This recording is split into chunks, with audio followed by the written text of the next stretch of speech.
Hello guys, আপনারা সবাই দেখেন শ্বশুর বাড়ি জানোয়ার খাতি ডাকি নিয়ে এসছে আমারে, মানে আমারে দিয়ে কি করাচ্ছে আপনারা দেখেন। খালি এই গরম মশলা বাটালেই হতো, খালি গরম মশলা না। দাদারা দিদিরা গাইস, আপনারা জানো কেউ এরকম শ্বশুর বাড়ি জানোয়ার খাতি যাবেন না। আমার তিনজন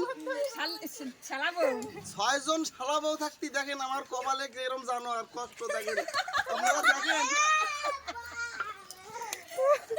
দাদারা এই যে দেখেন আমি গরম মশলা বাড়তেছি, দেখেন পারে না আমার শালা বউরা, পারে না বাড়তি। দেখেন এই যে দাদা